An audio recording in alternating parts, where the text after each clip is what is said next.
Boa tarde, Bahia. Seja muito bem-vinda, bem-vindo. Vamos seguir juntos por aqui no nosso programa de rádio, na TV e no YouTube, pertinho do Natal, já chegando o final do ano e, claro, aquele momento da gente refletir o que passou, né, Victor Pinto? Isso mesmo, Boa minha filha. tarde. A gente já fica ali, já na espreita, na expectativa dos bons ventos que 2023 pode nos trazer, Tomara, amém. jogar para lá as zicas, tudo que tiver de 2022, para que o tempo leve, carregue consigo, mas a gente fica na expectativa para um 2023 melhor, para um Natal também tranquilo, mas nosso tema da bancada, para a gente não perder tempo, é política, né, Lorena? Sim, nossos entrevistados, amigos, colegas já estão aqui com a gente, os jornalistas Humberto Sampaio, Levi Vasconcelos, porque na política teve assunto, viu, em 2022. Eu sei que vocês não pararam, hein, gente? Boa tarde. Boa tarde, Maria Lorena. Boa tarde, Victor. Boa tarde, Levi. Boa tarde, Mariane, que está aqui também comandando toda a nossa operação. Para todos os ouvintes e telespectadores também, né? Da TV Band Bahia e da Band News FM. Todos vocês um Feliz Natal antecipado. E estamos aqui para discutir exatamente como foi esse ano de 2022 na política da Bahia, e se quiser também do Brasil, porque assunto não faltou, como você disse, Lorena.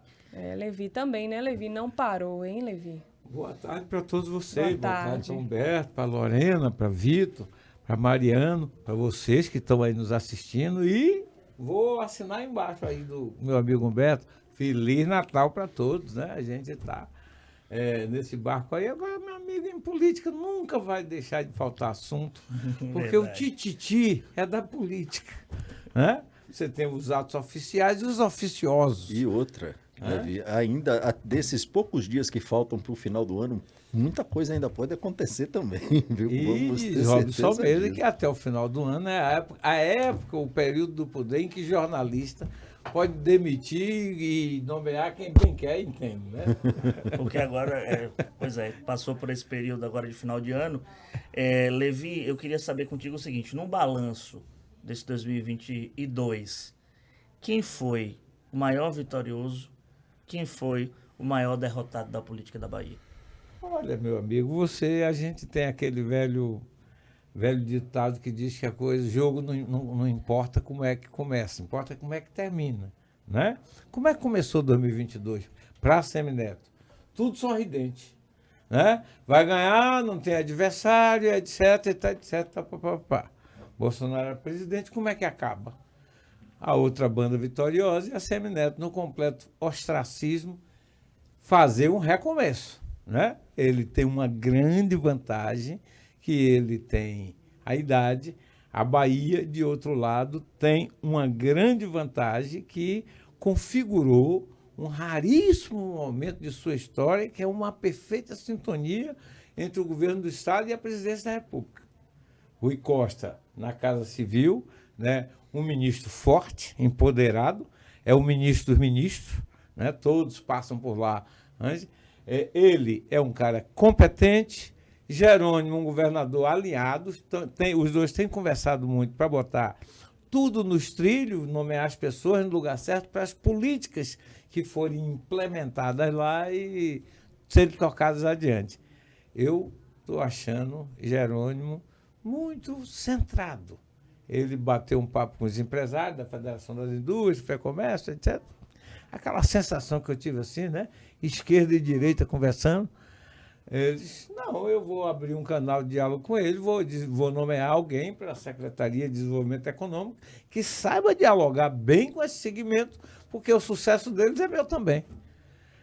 É um bom entendimento. Com Né? certeza. O sucesso da economia da Bahia reflete no sucesso do governo. Aumenta a arrecadação, aumenta a geração de emprego, melhora a vida de todo mundo. Não tenha dúvida. Mas voltando ao que o Vitor perguntou, eu diria ainda, colocaria ainda no meio dos grandes derrotados, aliás, o maior derrotado deles, na minha opinião, é Marcelo Nilo. Marcelo Nilo foi realmente assim, Marcelo Nilo foi o pretenso candidato à chapa majoritária do PT, não viu espaço, rompeu, foi se aliar com o então líder de todas as pesquisas, líder absoluto, com quase 4 vezes mais votos do que o segundo colocado, na época que Marcelo Nilo foi para o lado de lá, achando que teria assento na chapa majoritária. Não teve assento, retornou a sua campanha para deputado federal e nem deputado federal se elegeu. Agora não tem mais padrinho no governo do estado, não tem padrinho no governo federal, está aí sem eira nem beira, tentando na Assembleia Legislativa cavar um espaço no Tribunal de Contas. Eu, para mim, acho que Marcelo Nilo foi o grande derrotado. E o grande vitorioso, de fato, foi Jerônimo Rodrigues. Se a gente for relembrar o início do ano, quem sabia quem era Jerônimo Rodrigues? O candidato era Jacques Wagner, até então. Logo depois mudou, o pessoal tirou do bolso do paletó Jerônimo, então secretário de Educação, tinha sido secretário de Desenvolvimento Agrário, ou Rural, perdão, e virou, quase ganha o governo do estado no primeiro turno, por uma pouca diferença, 40 mil votos, não levou no primeiro turno, e foi ao segundo turno e deu aquele banho, né? Geraldo Júnior também foi um grande vitorioso nessa eleição. Foi, e Geraldo Júnior já estava com vitória garantida, ainda que perdesse a eleição. Por quê? Porque ele já tinha feito alteração na lei orgânica do município, já tinha feito antecipadamente a sucessão dele próprio, se reeleito, já tinha sido reeleito. Ganhou 2 eleições para escolher uma. Pois é, e agora vai ter inclusive que abdicar do seu mandato, né, abrir mão do seu mandato para assumir a vice-governadoria do estado, né, deixando aí em aberto inclusive qual vai ser, se vai ser o vice-presidente dele que vai assumir a presidência ou se vai ter uma nova eleição na Câmara Municipal. Isso é uma coisa que a gente ainda não sabe, que vamos, talvez nos próximos dias, até 1º de fevereiro, quando retomar os trabalhos do Legislativo Municipal, a gente vai ficar sabendo. E já que a gente falou de erros e acertos, vamos falar da gestão do governador Rui Costa, que está deixando, também foi um grande vitorioso, deixou aí, vai assumir o ministério e pode ser aí um dos homens principais do governo Lula, possivelmente. Quais são os principais erros do Rui Costa e quais foram os principais acertos desse governo? Olha, Levi. vá. Não, eu acho que erro neste ano, do ponto de vista político, ele não vi qualquer erro que tenha maculado a sua trajetória, muito pelo contrário. Rui Costa teve acertos sucessivos.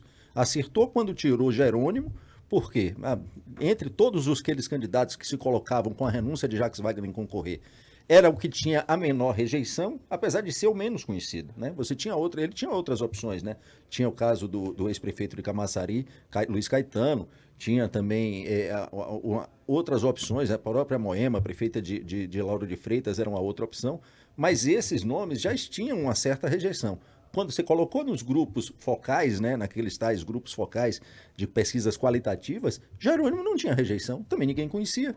Passou-se a conhecer Jerônimo, associou o nome de Jerônimo a Lula, que foi o principal eleitor na Bahia. Prova disso foi essa diferença absurda que Lula teve aqui. O voto que Lula ganhou aqui na Bahia de frente para Bolsonaro anulou a frente que Bolsonaro abriu sobre Lula no Paraná, Santa Catarina e em São Paulo.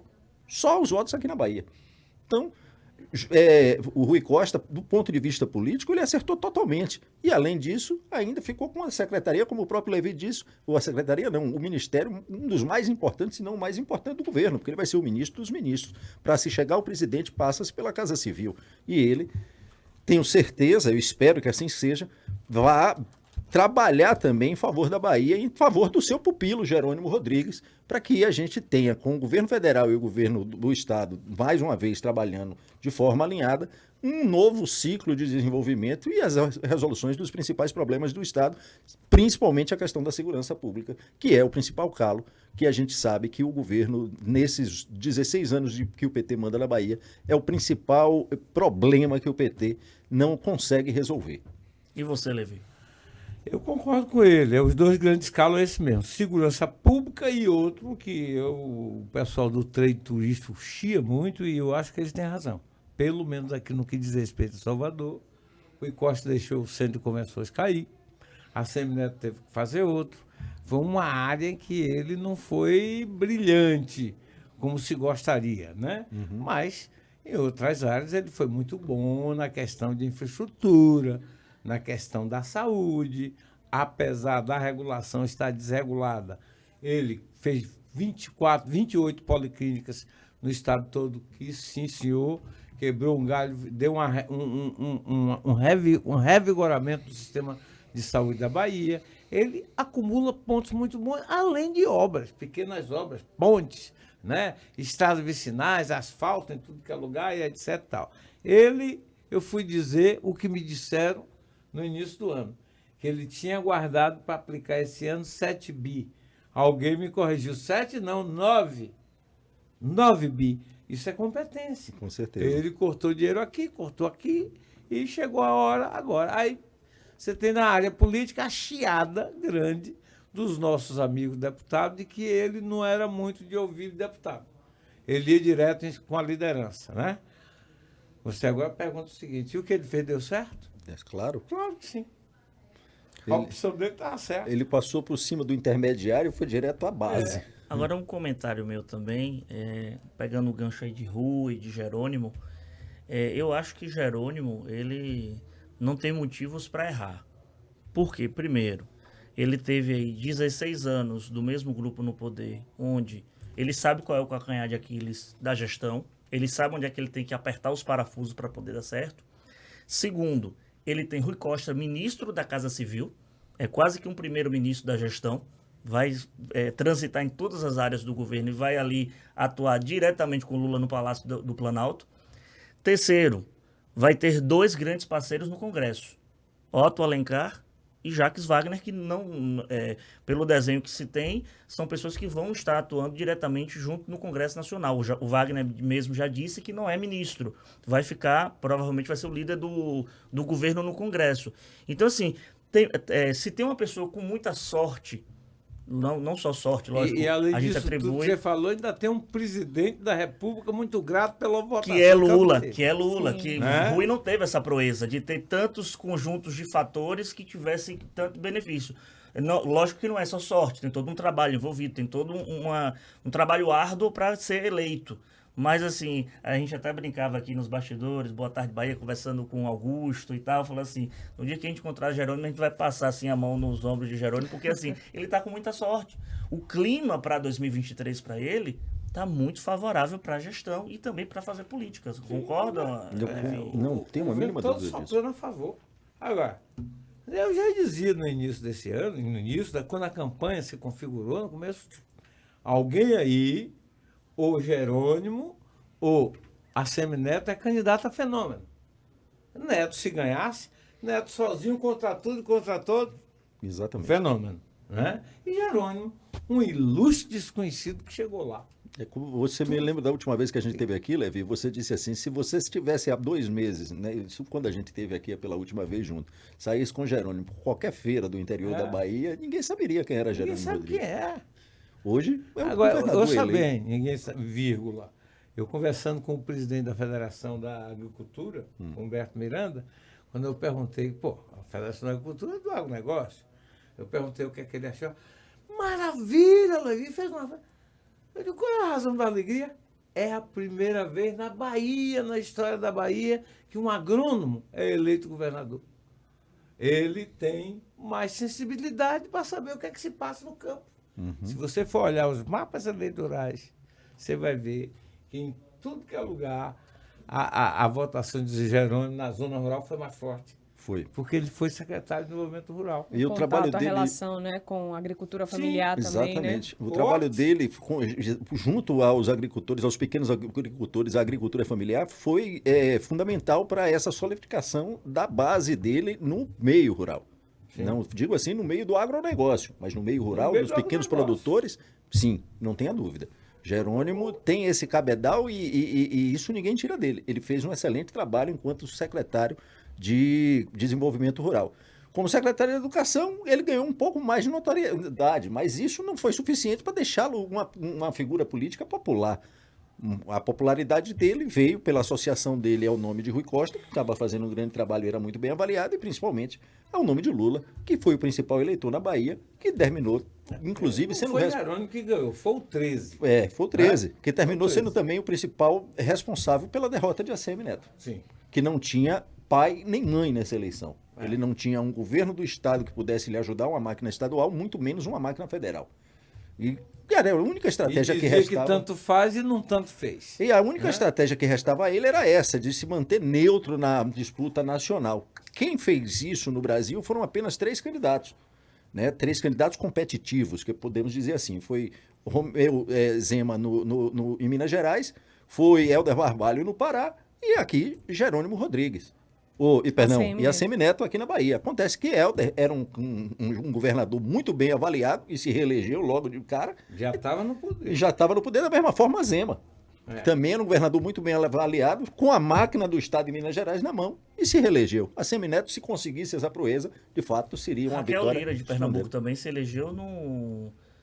tanto faz. Raquel Lira se elegeu no mas ali tem uma circunstância que foi e trágica. Eduardo Leite do Rio Grande do Sul também. A Eduardo Leite já estava no poder, o pessoal conhecia o Eduardo Leite porque ele tinha sido governador, abdicou do governo do estado para tentar a candidatura a presidente e ele ainda tinha um poder, exercia um certo poder dentro da máquina estadual. A Raquel Lira tem uma questão trágica por trás disso, né, que foi o falecimento do marido dela à véspera do primeiro turno. A gente tinha um panorama em Pernambuco que estavam todos os nomes, a Marília Reis à frente, um pouco à frente dos demais, mas os segundos colocados, quase todos, o Miguel Coelho, ela, a Raquel Lira e o outro candidato do PSB lá, estavam praticamente empatados. Com a morte do marido dela, faltando um dia ou dois para a eleição, eu acho que isso sensibilizou. Quando ela foi para o segundo turno, passou a ser todo mundo contra Marília Reis, que de fato pode vir a ser uma grande força em Pernambuco, e o PSB morre de medo dela lá. Terminou carreando os votos que o PSB, que está no poder de Pernambuco, se eu não me engano, há 20 anos, né? Sim. Completou 20 anos, agora no final desse ano completa 20 anos de poder em Pernambuco, também passou a apoiá-la no segundo turno, e no segundo turno ela tomou lado. Ela não teve como não escolher, todo o Pernambuco escolheu Lula como candidato a presidente, a Raquel Lira também nesse momento. Estamos com os jornalistas Levi Vasconcelos e Humberto Sampaio, conversando aqui sobre um balanço da nossa política. Vamos falar da Assembleia Legislativa, que também tem muito assunto, até porque tem a presidência da Assembleia Legislativa. Parece que o Adolfo Menezes deve continuar, apesar de já ter uma movimentação de quem poderia assumir, mas se encaminha para isso, né, Levi? Você que vai muito lá, está acompanhando sempre os bastidores. Marcelo carimbado, Vitor está lá todo dia, né? Martelo carimbado, passado recibo, firma reconhecida, tudo que você quer. Não tem outra alternativa. Eu acredito que Adolfo, não sei como é que vão ficar os votos dos dois bolsonaristas e de Hilton Coelho, que tradicionalmente é contra tudo, contra todos. mas acho que ele vai ter no mínimo 60 votos. É bem possível. É bem possível. Que ele tem uma vantagem. Ele disse no dia do almoço lá com os jornalistas, o Vitor estava lá, que ele não fez acordo com ninguém, né? Mas as pessoas acreditam nele porque ele tem palavra. É verdade. Porque quando pede uma coisa com ele, isso eu faço, e faz. Quando diz não, não. Não tem relambório. E, evidentemente, que ele é político, procura contemplar todos, né? Agora, Humberto, para a gente aproveitar o tempo que a gente tem aqui, para a gente abordar outros assuntos, Bruno Reis. O que é que foi Bruno Reis em 2022 e o que deve ser Bruno Reis em 2023, que é um ano assim que eu acho crucial para ele, porque já vai bater na porta a eleição de 2024. Olha, você agora me colocou numa sinuca, eu posso lhe dizer, viu, Vitor? Bruno Reis, ele vai ter agora a sombra de ACM Neto mais do que nunca sobre ele.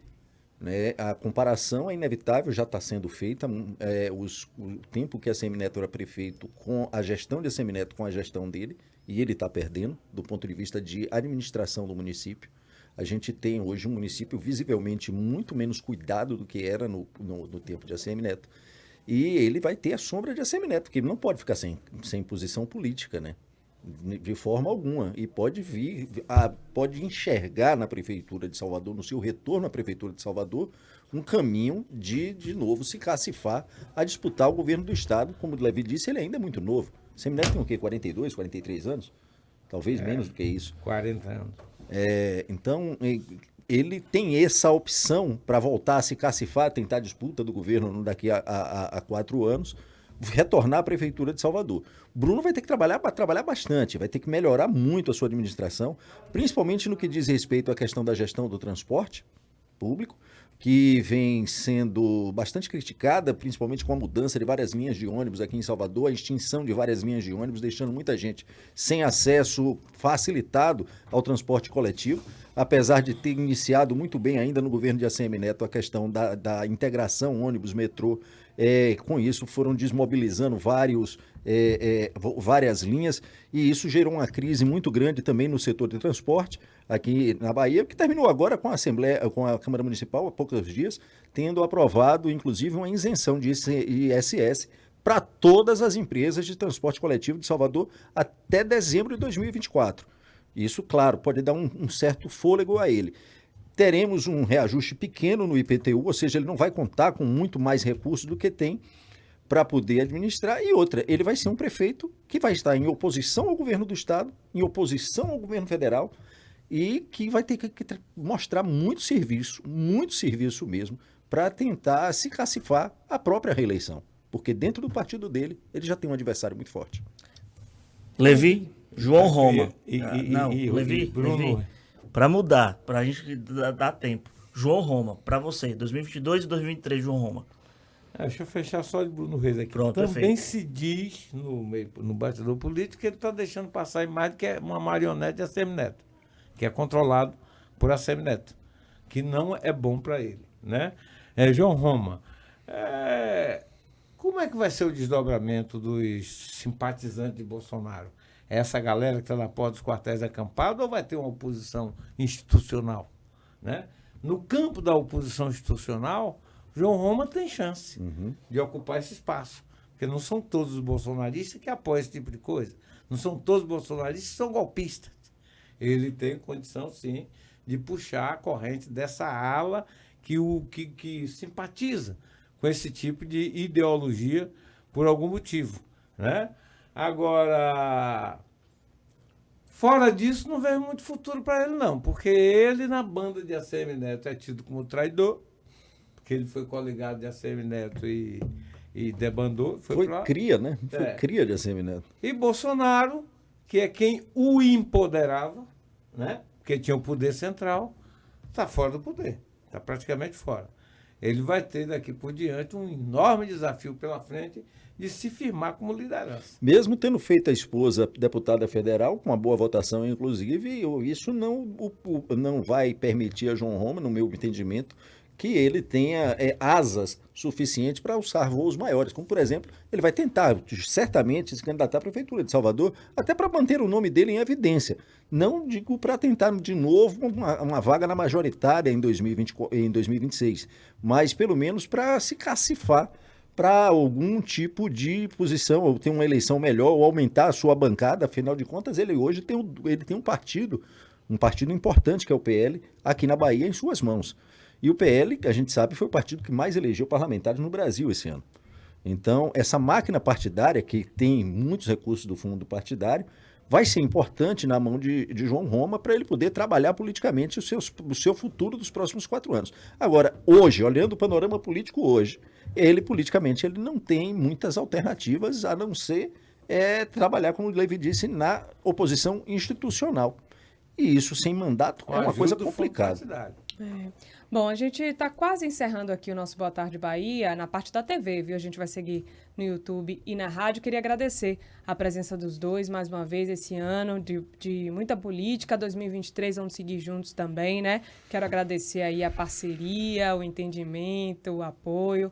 E vamos juntos aí no ano que vem, que tem muito trabalho pela frente. Obrigado mais uma vez, viu, gente? Obrigado a vocês, um forte abraço para todos, um excelente Natal e na rádio nos ouviremos, né? Nós estaremos presentes amanhã e até o final do ano vou estar presente a partir de janeiro. Já estou comunicando aqui a minha chefe Maria Lorena que eu vou tirar um período sabático de 15 a 20 dias. Em janeiro eu ainda não decidi, mas até o dia 30, né? Os 29, que é o último dia a última sexta-feira do ano, estarei aqui presente na Band News. 30, a última sexta. A última sexta, dia 30. Então até o dia 30, tá 30 de dezembro estarei aqui. Levi, um abraço. Um abraço, Vitor, um abraço, Lorena, meu amigo Humberto. Estar com vocês é sempre um prazer, né? Porque eu me gabo muito que só ando com gente que presta, quando não presta, nem me aproxima, não falo nada e cai fora. Tá e certo. para vocês aí que estão aqui nos vendo, para todos, um Feliz Natal, um próspero Ano Novo, que essas expectativas positivas em torno da Bahia se traduzem em fatos objetivos. A gente está muito precisado. Só para situar quem está acompanhando a gente na tela, a gente começou o nosso programa aqui na operação com o Antônio Mariani e agora está aqui também o Osaná Serravalli. Então, nesse meio tempo, teve essa troca aí dos operadores. Também desejar um Feliz Natal ao Osaná, que está aqui trabalhando com a gente. Desejar também um Feliz Natal para você que está nos acompanhando na tela da Band e também na Rádio Band News FM. E o nosso programa segue, né, Lorena? Isso, vamos seguir para o YouTube, para a Rádio Band News FM. Temos muita informação, claro, no nosso Boa Tarde Bahia.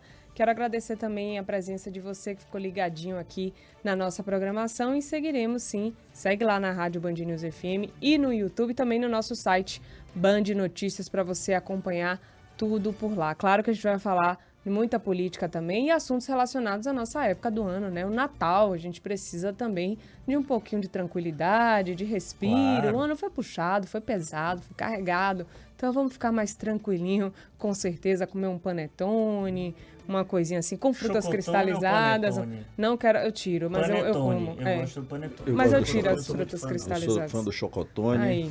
Lá vem- Polêmica, meu Deus. E não me venha com passa no arroz, por Taca favor. passas em tudo. Passa Taca no passas. arroz, Passa nada. jamais. Final de semana tá chegando a ceia do Natal, taca passas em tudo. Nada. Não, eu não, amo não. passas, eu Não. amo Também. passas. Eu também não. Aí, Nada ó, de mas passas. Mas é só. Passa, pra mim passa. Eu passo passas, com arroz com passa, farofa com também. passa, tudo com passa, eu passo longe. Um beijo, gente, que tá acompanhando a gente na TV. Segue pra rádio e pro YouTube. Tchau, tchau. Tchau, Victor Pinto. Tchau, Lorena. Até amanhã.